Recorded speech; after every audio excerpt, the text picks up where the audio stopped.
কোনো ডকুমেন্ট দেখাতে পারিনি এবং হচ্ছে যে আপনার সরকারি মোড়কেও হচ্ছে যে আমরা হিউজ চাল এখানে গুদামজাত পেয়েছি।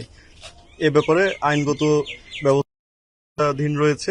আমরা এখানে সরকারি মোড়কে হচ্ছে যে আপনার 58.6 টন পেয়েছি চাল, আর হচ্ছে অন্যান্য মোড়কে আপনার 520 টন। সেই বিষয়টা নিয়েই আমরা জিজ্ঞাসাবাদ চলমান রেখেছি এবং আমরা পুরো চক্রটাকেই ধরার চেষ্টা অব্যাহত রেখেছি এবং হচ্ছে যে ইনশাল্লাহ আমরা অতি শীঘ্রই আরো বড় একটি অভিযান পরিচালনা, তবে আমরা গোপনীয়তার স্বার্থে আমরা হচ্ছে যে জিজ্ঞাসাবাদ শেষ করে তারপর হচ্ছে যে সেই তথ্য সম্পর্কে ধন্যবাদ।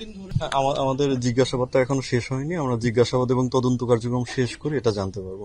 আটক তো একজন আছেই, আটক আছে যে মূল হোতা আছে এবং তার সাথে কেউ ছিল কিনা আমরা সেটা খতিয়ে দেখছি।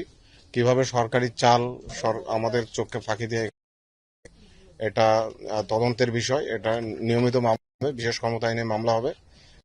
ম্যাজিস্ট্রেট মহোদয় যেমন বললেন যে এটা অফিসার ইনচার্জ সীতাকুণ্ড, উনি ওসি হিসেবে থাকবে এখানে, ওই রিসিভার হিসেবে থাকবে যতদিন না মামলা ডিসপোজ আপ হয়। তারপরে মামলা ডিসপোজ আপ হলে তখন আমরা ব্যবস্থা জিজ্ঞাসাবাদ করতে হবে। এটা সময় সাপেক্ষ বিষয়।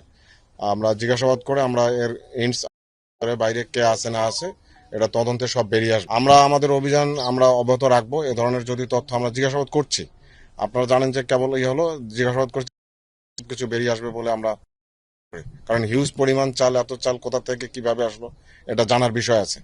না, আসলে আমাদের কিছু বিলি খাত আছে, যেমন ধরেন কাবিখা, টিয়ার, তারপরে পাহাড়ে আছে আপনার শান্তকরণ। এই প্রজেক্টের চালগুলো সাধারণত বিক্রি করা হয়।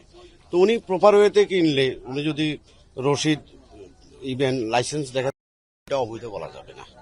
যদিও এটা আপনার ডাইরেক্টরেট জেনারেল অফ ফুড মোড়কে লেখায়, আমরা ধরে নিচ্ছি যে এটা খাদ্য অধিদপ্তরের বস্তা, যেহেতু এটা সরকারি গুদাম থেকে বেরিয়েছে। তবে কি খাতে বেরিয়েছে বা ওইটা তদন্ত সাপেক্ষ। আর দ্বিতীয়ত কথা হচ্ছে যে ওনার যে কিন্তু কোনো লাইসেন্স নাই।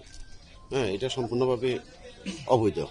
লাইসেন্স ছাড়া খাদ্য, ফুড গ্রেড লাইসেন্স ছাড়া কোনো কিছু করা, মজুত করা, এটা সম্পূর্ণভাবে অবৈধ এবং শাস্তিযোগ্য অপরাধ।